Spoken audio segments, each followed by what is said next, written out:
It's so big that we haven't even breached the surface of our galaxy.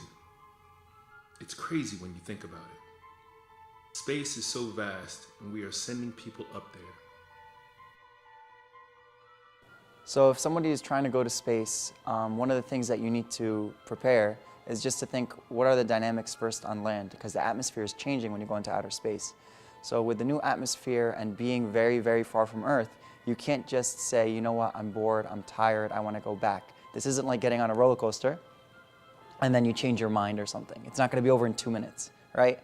So one of the things that people need to prepare is for the physical change. So if you're taking a roller coaster as your example, the change that's going to happen for physical endurance is obviously you have momentum changes, feelings in your stomach, right? Because sometimes you get into turbulence and other things, not because of wind or air, but just because of things malfunctioning.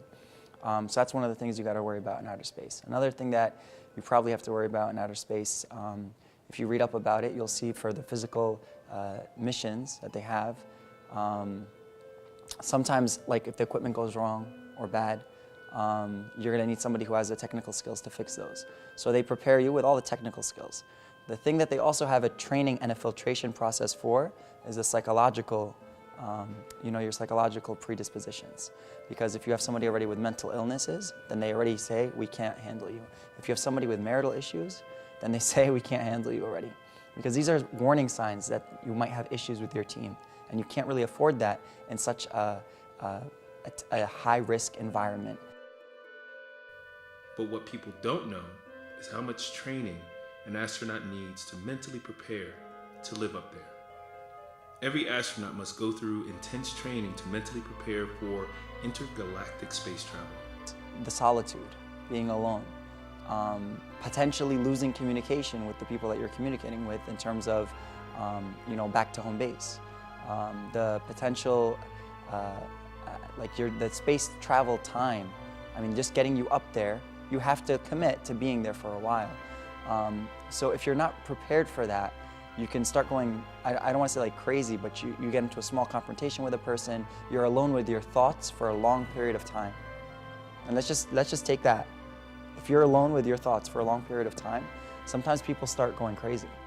They need a distraction, they need a conversation, they need somebody to, we call it like to bounce their ideas at someone. And if you have friction with the 2 or 3 people on your team, and you don't know how to cope with problem solving and having that discussion, you're going to run into a lot of problems.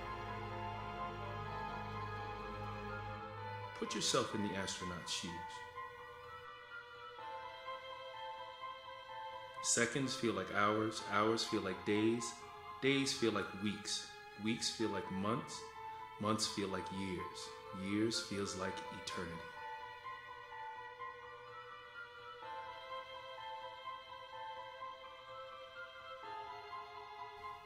Astronauts go through training for any high-risk environments or any situation that comes their way. All astronauts go through a series of tests that includes behavioral care and well-being.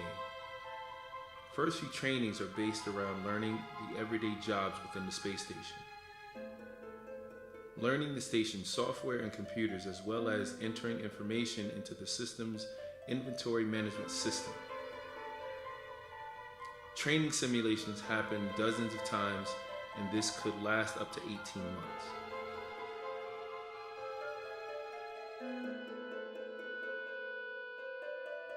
Space is scary when you think about it. A never-ending darkness.